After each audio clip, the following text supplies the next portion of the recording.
담배보다 무서운 약의 진실. 약은 먹을수록 아파진다. 나을 병은 약 안 먹어도 낫는다. 약의 90%는 무효능의 부작용 덩어리다.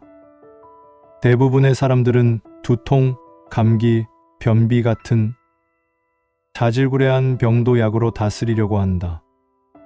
머리가 아프면 진통제나 두통약을 먹고, 감기가 조금 심한 것 같으면 해열제를 찾거나 병원에 가서 주사를 맞고, 역시 주사가 효과가 빨라라며 안도한다. 더욱이 몇 년 전부터는 약에 대한 접근성도 높아졌다. 그런데 이런 약들이 정말로 병을 낫게 해주는 걸까? 사실은 우리가 습관처럼 찾는 약들이 오히려 병의 치유를 지연시키며 몸을 질병과 고통에 더욱 취약하게 만든다. 왜 의사들은 약을 권할까? 식품의약품안전처의 조사에 따르면 한 해에만 18만여 건의 의약품 부작용 신고가 접수되었다. 하지만 의약품 소비는 여전히 국민 1인당 연간 45만 원에 육박하는 높은 수치를 유지하고 있다. 접수된 신고 중 두통약, 해열제, 진통제 등에 관한 것만도 2만 6천여 건이나 되지만 그 위험성은 제대로 알려져 있지 않다. 약을 먹으면 통증은 줄어들 수 있지만 실제로는 치유가 늦어질 뿐이며 약 성분의 대부분을 차지하는 화학 첨가물로 인한 독성과 부작용만 떠안게 될 수도 있다. 잘 알려져 있다시피 두통약을 먹는 것이 습관이 되면 만성 두통에 시달릴 수 있다. 또 변비가 자주 온다고 해서 자꾸 변비약을 먹다 보면 변비약 없이는 배변을 하기 힘든 지경에 이르게 된다.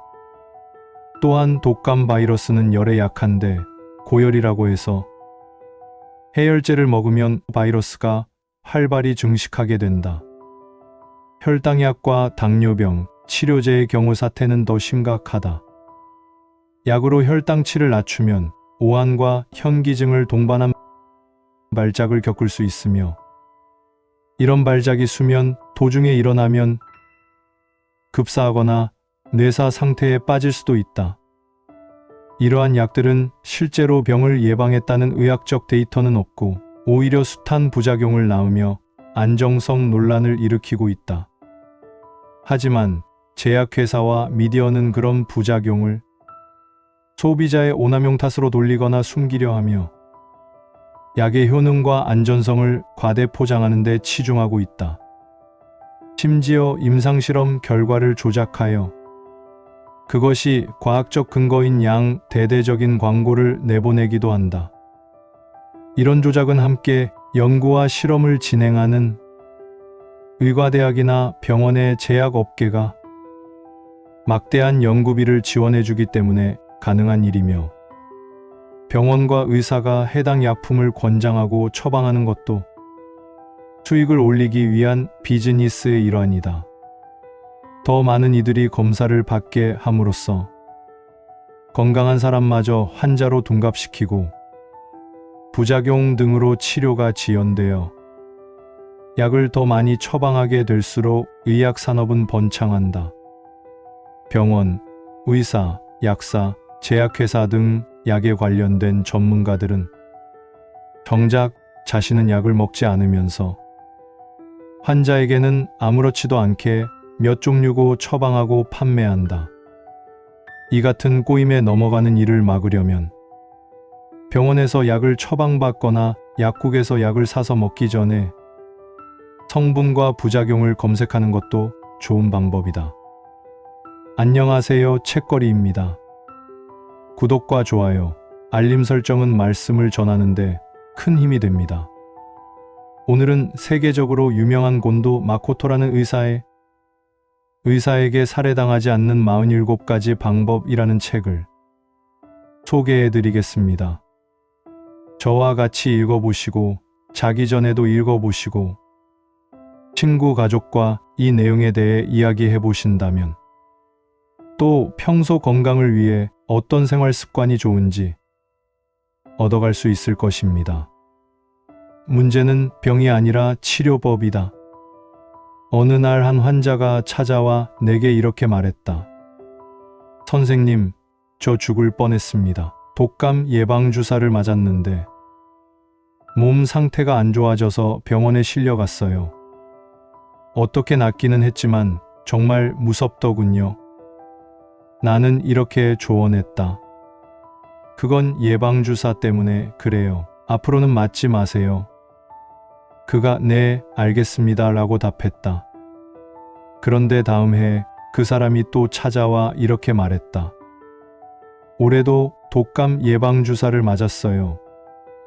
만담 같은 이야기이지만 병원에 있다 보면 실제로 이런 일들을 자주 겪게 된다. 불길로 날아드는 나방처럼 스스로 의사에게 달려들어 생명을 잃거나 목숨을 단축하는 사람들이 너무 많다는 말이다. 한국인은 세계에서 병원을 가장 좋아하는 국민이다. 건강검진을 국가 차원에서 적극적으로 장려하고 있기 때문에 부지런히 검사를 받는다. 병원에 가면 의사가 어떻게든 해줄 거야.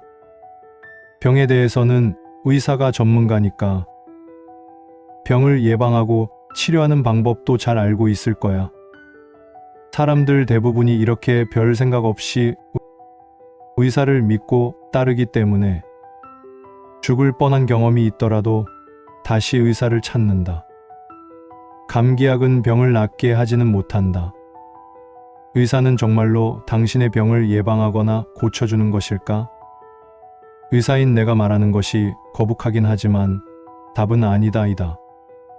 감기, 두통, 고혈압, 고지혈증, 부정맥 등 질병의 90%는 의사에게 치료를 받는다고 해도 낫거나 회복이 빨라지지는 않는다. 게다가 그 부작용이나 후유증의 위험은 매우 크다. 예를 들어 감기 바이러스에 작용해서 감기를 치료하는 감기약은 아직 발견되지 않았다. 열을 낮추는 해열제나 기침약 등 불쾌한 증상을 일시적으로 진정시키는 대증요법은 몸을 잠시 편하게는 해주겠지만 회복은 오히려 더디게 한다. 발열이나 기침 같은 증상은 전부 우리 몸이 바이러스를 몰아내려고 싸우고 있는 신호이다. 대증요법은 이런 우리 몸의 치유력을 방해할 뿐이다. 기껏해야 효과가 기대된다는 수준이다. 편의점 가득 병원에 가는 사람들. 주변을 둘러보면 기침이나 열이 조금만 나도 일단 병원에 가자라고 생각하는 사람들이 많다. 왜 이렇게 병원을 좋아하는 사람들이 많은 것일까? 의료보험만 있으면 누구라도 원하는 의료기관에서 전국 어디서나 동일한 가격으로 진찰받을 수 있기 때문일 것이다. 세계 최고 수준의 의료 서비스를 마음껏 자유롭게 받을 수 있다는 점은 자랑할 만한 일이다. 실제로 몸이 아픈 경우 언제라도 병원에 가서 30% 정도의 본인 부담으로 필요한 치료를 받을 수 있다. 이런 정책은 당연한 권리이지만 공적 의료보험제도는 국가별로 크게 차이가 난다. 미국의 경우는 전 국민 보험제도가 아니므로 버락 오바마 대통령의 건강보험 개혁안이 발효되기 전까지 미국인 7명 중 1명은 무보험 상태였다. 또한 민간 보험에 들어 있어도 의료비를 지불하는데 어려움을 겪은 적이 있다는 사람은 현 시점에서 7,300만 명이나 된다. 그들 중 3천만 명이 추심 회사로부터 지불 독촉까지 받고 있다. 우리나라에선 마치 편의점에 가득 병원에 갈 수 있는데 바로 여기에 크나큰 함정이 있다. 의사의 친절에 가려진 불편한 진실. 사람들은 재채기가 나오면 곧바로 병원에 달려가고 의사는 진찰 후 감기 기운이 있다는 소견만으로 기침약, 해열제, 소염제, 항생제, 위장약 등 약을 무더기로 처방한다. 환자들은 이런 의사에게 친절한 선생님이라며 고마워한다. 그리고 매년 독감 예방주사를 맞고 건강검진을 규칙적으로 받는다. 이상 소견을 들으면 새파랗게 질려서 의사에게 들은 대로 약을 먹고 정밀 검사를 받는다. 환자들은 의료도 비즈니스이며 그것이 의사의 생계수단임을 인식하지 못한다. 현재 의사들 대부분은 환자를 병원으로 끌어들이지 않으면 살아남을 수 없다. 한마디로 가머니설에 넘어가는 당신은 의사의 봉인 셈이다. 당신의 돈을 의사에게 바치는 것을 넘어 생명까지 단축될 수 있는 일이다. 가능한 한 모든 약의 사용을 중단하라. 나는 모든 환자들에게 한 번에 3종류 이상의 약을 처방하는 의사는 믿지 말고 5종류 이상의 약을 한꺼번에 먹는 행위는 상당히 위험하다라고 누누이 강조하곤 한다.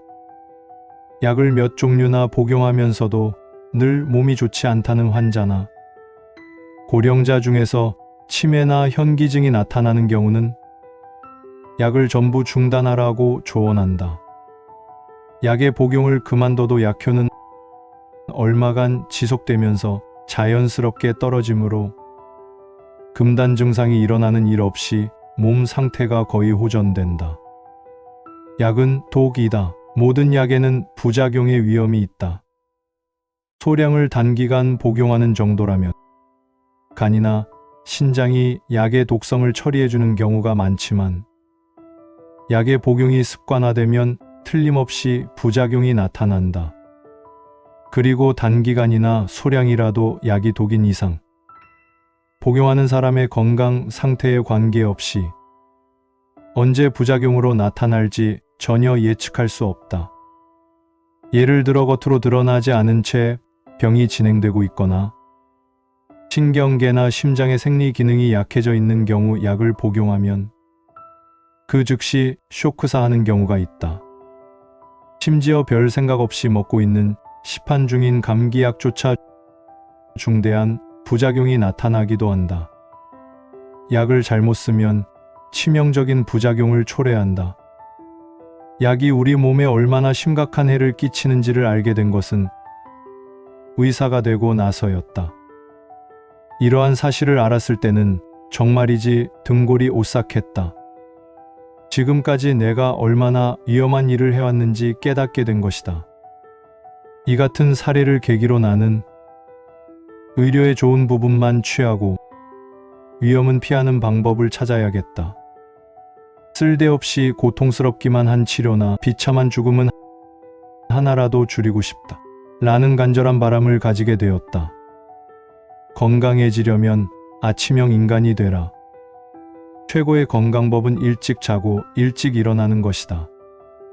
무조건 건강해지는 생활 습관을 한 가지 추천하라고 한다면 나는 두말할 것도 없이 일찍 자고 일찍 일어나기를 꼽을 것이다.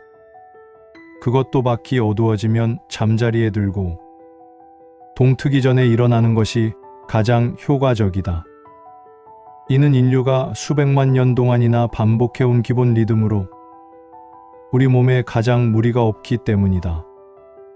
나는 오래전부터 항상 새벽 4시 전에 일어나 5시대에 출근해서 6시부터 의학 논문을 읽거나 집필을 하고 있다.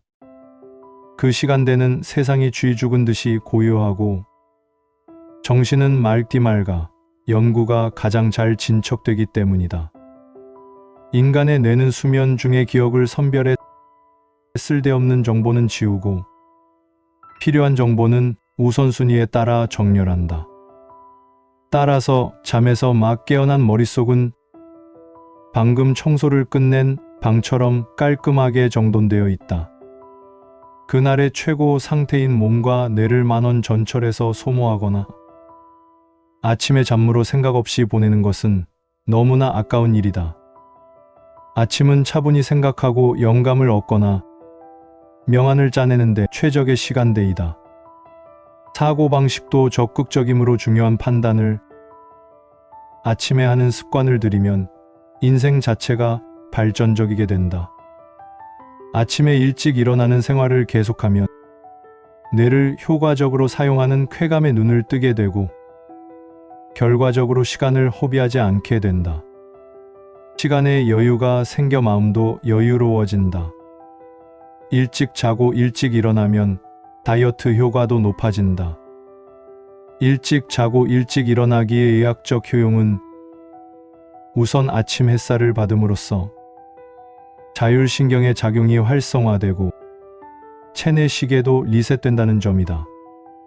자율신경은 소화기관, 혈관계, 내분비샘, 생식기 등 생명 활동에 관여하는 여러 기관을 지탱하고 있으므로 몸의 이런 작용은 아주 중요하다. 또 다른 의학적 효용 한 가지는 아침에 일찍 일어나면 체온의 변화와 리듬을 같이 한다는 점이다. 인간의 체온은 새벽녘에 가장 낮아졌다가 낮 동안에는 상승하고 밤이 되면 다시 떨어진다. 따라서 일찍 자고 일찍 일어나면 체온이 높아지기 시작할 때 일어나 체온이 떨어지기 시작할 때 자게 된다. 이런 습관은 우리 몸의 리듬을 타고 자율신경뿐만 아니라 면역, 호르몬 등 몸의 모든 기능을 가장 무리 없고 쾌적하게 작동시킨다. 예를 들어 세포의 신진대사를 촉진하는 성장 호르몬 등의 각종 호르몬은 수면 중 특히 스무 4시 전후에 가장 활발히 분비된다. 매일 이 시간대에 숙면을 하면 뼈와 근육이 튼튼해지고 피부가 재생되며 병이나 상처가 순조롭게 회복된다. 또한 일찍 자고 일찍 일어나는 것만으로도 비만을 예방할 수 있다. 두 가지 자율신경 중 교감신경은 몸을 활발하게 움직이는 낮 시간에 작용하여 섭취한 영양분을 효율적으로 에너지로 바꾼다. 한편 밤이 되면 부교감신경이 우위가 되어 몸을 휴식 상태로 전환하고 영양분을 체내에 저장하도록 한다. 일찍 잠자리에 들면 밤에 먹지 않게 되므로 여분의 지방을 몸에 축적하지 않아도 된다는 장점이 있다. 지금까지 예방접종과 약에 대한 의문점, 그리고 평소 건강하기 위한 생활 습관까지 책에서 옮겨와 봤습니다. 이 내용을 한 번 더 읽어보시고 생각해 보시고 주위 가족, 친구에게 공유한다면 더 이상 병원약 없이 건강을 지킬 수 있을 것입니다. 담배보다 무서운 약의 진실, 약은 먹을수록 아파진다. 나을 병은 약 안 먹어도 낫는다. 약의 90%는 무효능의 부작용 덩어리다. 대부분의 사람들은 두통, 감기, 변비 같은 자질구레한 병도 약으로 다스리려고 한다. 머리가 아프면 진통제나 두통약을 먹고 감기가 조금 심한 것 같으면 해열제를 찾거나 병원에 가서 주사를 맞고 역시 주사가 효과가 빨라라며 안도한다. 더욱이 몇 년 전부터는 약에 대한 접근성도 높아졌다. 그런데 이런 약들이 정말로 병을 낫게 해주는 걸까? 사실은 우리가 습관처럼 찾는 약들이 오히려 병의 치유를 지연시키며 몸을 질병과 고통에 더욱 취약하게 만든다. 왜 의사들은 약을 권할까? 식품의약품안전처의 조사에 따르면 한 해에만 18만여 건의 의약품 부작용 신고가 접수되었다. 하지만 의약품 소비는 여전히 국민 1인당 연간 45만 원에 육박하는 높은 수치를 유지하고 있다. 접수된 신고 중 두통약, 해열제, 진통제 등에 관한 것만도 2만 6천여 건이나 되지만 그 위험성은 제대로 알려져 있지 않다.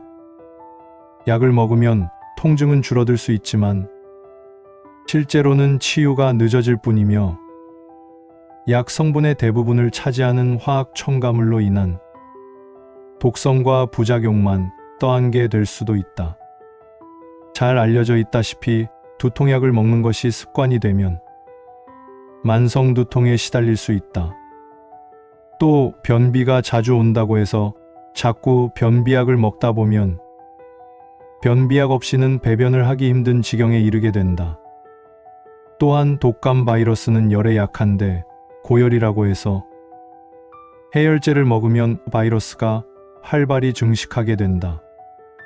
혈당약과 당뇨병, 치료제의 경우 사태는 더 심각하다. 약으로 혈당치를 낮추면 오한과 현기증을 동반한 발작을 겪을 수 있으며 이런 발작이 수면 도중에 일어나면 급사하거나 뇌사 상태에 빠질 수도 있다. 이러한 약들은 실제로 병을 예방했다는 의학적 데이터는 없고 오히려 숱한 부작용을 낳으며 안정성 논란을 일으키고 있다. 하지만 제약회사와 미디어는 그런 부작용을 소비자의 오남용 탓으로 돌리거나 숨기려 하며 약의 효능과 안전성을 과대 포장하는 데 치중하고 있다. 심지어 임상실험 결과를 조작하여 그것이 과학적 근거인 양 대대적인 광고를 내보내기도 한다. 이런 조작은 함께 연구와 실험을 진행하는 의과대학이나 병원의 제약업계가 막대한 연구비를 지원해주기 때문에 가능한 일이며 병원과 의사가 해당 약품을 권장하고 처방하는 것도 수익을 올리기 위한 비즈니스의 일환이다. 더 많은 이들이 검사를 받게 함으로써 건강한 사람마저 환자로 둔갑시키고 부작용 등으로 치료가 지연되어 약을 더 많이 처방하게 될수록 의약산업은 번창한다. 병원, 의사, 약사, 제약회사 등 약에 관련된 전문가들은 정작 자신은 약을 먹지 않으면서 환자에게는 아무렇지도 않게 몇 종류고 처방하고 판매한다. 이 같은 꼬임에 넘어가는 일을 막으려면 병원에서 약을 처방받거나 약국에서 약을 사서 먹기 전에 성분과 부작용을 검색하는 것도 좋은 방법이다. 안녕하세요, 책거리입니다. 구독과 좋아요, 알림 설정은 말씀을 전하는데 큰 힘이 됩니다. 오늘은 세계적으로 유명한 곤도 마코토라는 의사에게 살해당하지 않는 47가지 방법이라는 책을 소개해 드리겠습니다. 저와 같이 읽어보시고 자기 전에도 읽어보시고 친구 가족과 이 내용에 대해 이야기해 보신다면 또 평소 건강을 위해 어떤 생활 습관이 좋은지 얻어갈 수 있을 것입니다. 문제는 병이 아니라 치료법이다. 어느 날 한 환자가 찾아와 내게 이렇게 말했다. 선생님, 저 죽을 뻔했습니다. 독감 예방주사를 맞았는데 몸 상태가 안 좋아져서 병원에 실려갔어요. 어떻게 낫기는 했지만 정말 무섭더군요. 나는 이렇게 조언했다. 그건 예방주사 때문에 그래요. 앞으로는 맞지 마세요. 그가 네, 알겠습니다 라고 답했다. 그런데 다음 해 그 사람이 또 찾아와 이렇게 말했다. 올해도 독감 예방주사를 맞았어요. 만담 같은 이야기이지만 병원에 있다 보면 실제로 이런 일들을 자주 겪게 된다. 불길로 날아드는 나방처럼 스스로 의사에게 달려들어 생명을 잃거나 목숨을 단축하는 사람들이 너무 많다는 말이다. 한국인은 세계에서 병원을 가장 좋아하는 국민이다. 건강검진을 국가 차원에서 적극적으로 장려하고 있기 때문에 부지런히 검사를 받는다. 병원에 가면 의사가 어떻게든 해줄 거야. 병에 대해서는 의사가 전문가니까 병을 예방하고 치료하는 방법도 잘 알고 있을 거야. 사람들 대부분이 이렇게 별 생각 없이 의사를 믿고 따르기 때문에 죽을 뻔한 경험이 있더라도 다시 의사를 찾는다. 감기약은 병을 낫게 하지는 못한다. 의사는 정말로 당신의 병을 예방하거나 고쳐주는 것일까? 의사인 내가 말하는 것이 거북하긴 하지만 답은 아니다이다.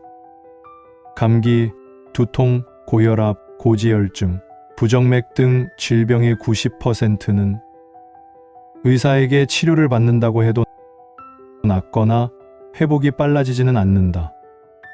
게다가 그 부작용이나 후유증의 위험은 매우 크다. 예를 들어 감기 바이러스에 작용해서 감기를 치료하는 감기약은 아직 발견되지 않았다. 열을 낮추는 해열제나 기침약 등 불쾌한 증상을 일시적으로 진정시키는 대증요법은 몸을 잠시 편하게는 해주겠지만 회복은 오히려 더디게 한다.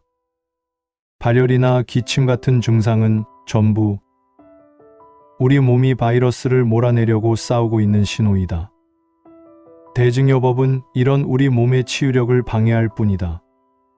기껏해야 효과가 기대된다는 수준이다. 편의점 가득 병원에 가는 사람들. 주변을 둘러보면 기침이나 열이 조금만 나도 일단 병원에 가자라고 생각하는 사람들이 많다. 왜 이렇게 병원을 좋아하는 사람들이 많은 것일까?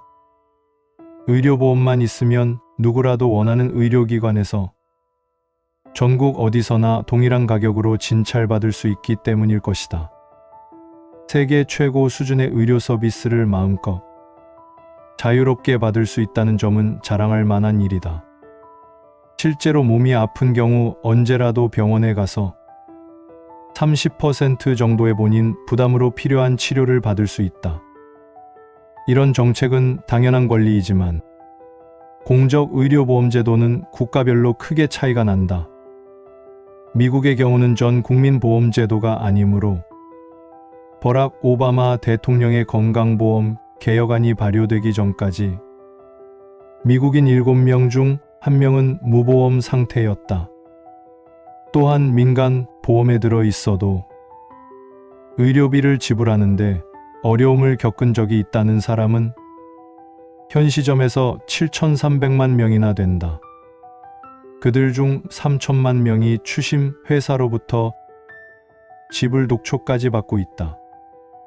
우리나라에선 마치 편의점에 가득 병원에 갈 수 있는데 바로 여기에 크나큰 함정이 있다. 의사의 친절에 가려진 불편한 진실. 사람들은 재채기가 나오면 곧바로 병원에 달려가고 의사는 진찰 후 감기 기운이 있다는 소견만으로 기침약, 해열제, 소염제, 항생제, 위장약 등 약을 무더기로 처방한다. 환자들은 이런 의사에게 친절한 선생님이라며 고마워한다. 그리고 매년 독감 예방주사를 맞고 건강검진을 규칙적으로 받는다. 이상 소견을 들으면 새파랗게 질려서 의사에게 들은 대로 약을 먹고 정밀 검사를 받는다. 환자들은 의료도 비즈니스이며 그것이 의사의 생계수단임을 인식하지 못한다. 현재 의사들 대부분은 환자를 병원으로 끌어들이지 않으면 살아남을 수 없다. 한마디로 가머니설에 넘어가는 당신은 의사의 봉인 셈이다. 당신의 돈을 의사에게 바치는 것을 넘어 생명까지 단축될 수 있는 일이다. 가능한 한 모든 약의 사용을 중단하라. 나는 모든 환자들에게 한 번에 3종류 이상의 약을 처방하는 의사는 믿지 말고 5종류 이상의 약을 한꺼번에 먹는 행위는 상당히 위험하다라고 누누이 강조하곤 한다.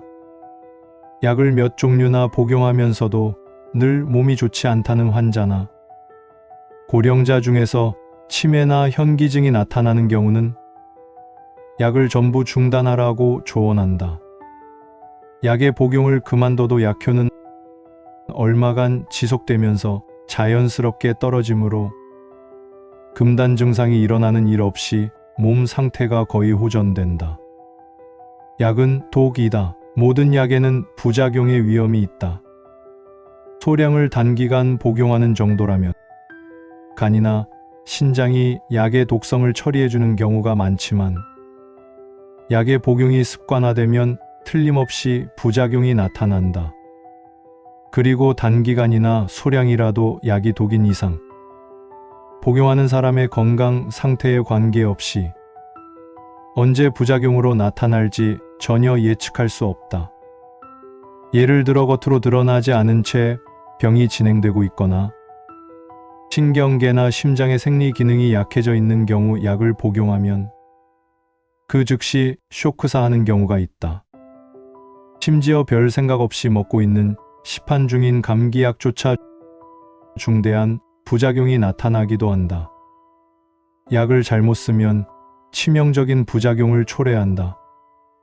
약이 우리 몸에 얼마나 심각한 해를 끼치는지를 알게 된 것은 의사가 되고 나서였다. 이러한 사실을 알았을 때는 정말이지 등골이 오싹했다. 지금까지 내가 얼마나 위험한 일을 해왔는지 깨닫게 된 것이다.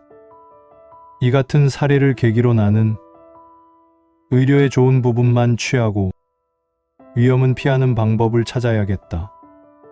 쓸데없이 고통스럽기만 한 치료나 비참한 죽음은 하나라도 줄이고 싶다. 라는 간절한 바람을 가지게 되었다. 건강해지려면 아침형 인간이 되라. 최고의 건강법은 일찍 자고 일찍 일어나는 것이다. 무조건 건강해지는 생활 습관을 한 가지 추천하라고 한다면 나는 두말할 것도 없이 일찍 자고 일찍 일어나기를 꼽을 것이다. 그것도 밖이 어두워지면 잠자리에 들고 동트기 전에 일어나는 것이 가장 효과적이다. 이는 인류가 수백만 년 동안이나 반복해온 기본 리듬으로 우리 몸에 가장 무리가 없기 때문이다. 나는 오래전부터 항상 새벽 4시 전에 일어나 5시대에 출근해서 6시부터 의학 논문을 읽거나 집필을 하고 있다. 그 시간대는 세상이 쥐 죽은 듯이 고요하고 정신은 맑디 맑아 연구가 가장 잘 진척되기 때문이다.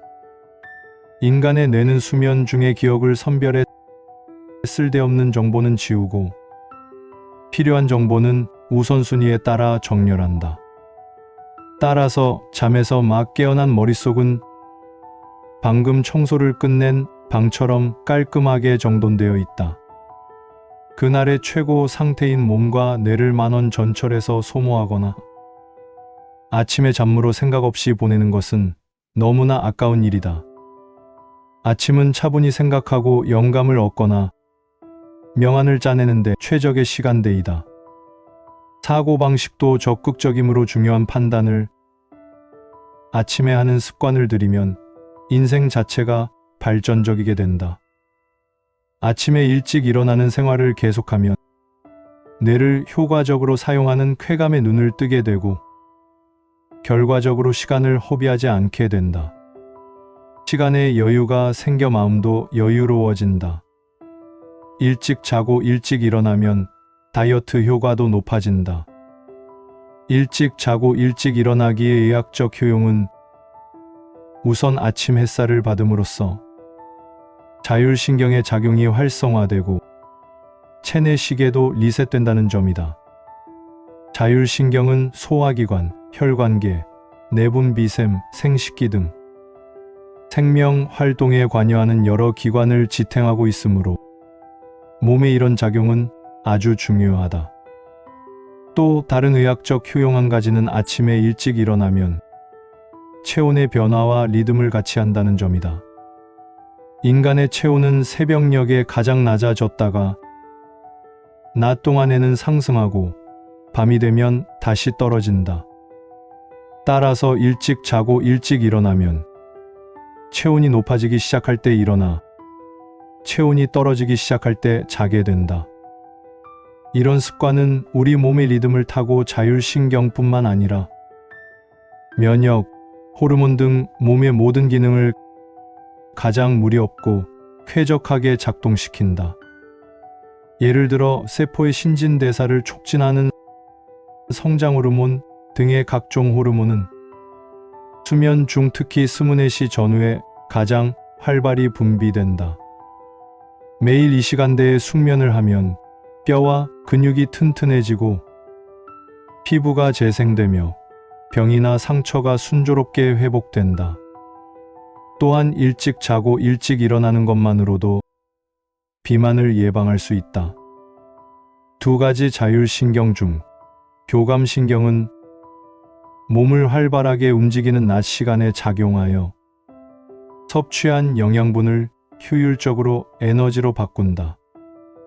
한편 밤이 되면 부교감 신경이 우위가 되어 몸을 휴식 상태로 전환하고 영양분을 체내에 저장하도록 한다. 일찍 잠자리에 들면 밤에 먹지 않게 되므로 여분의 지방을 몸에 축적하지 않아도 된다는 장점이 있다.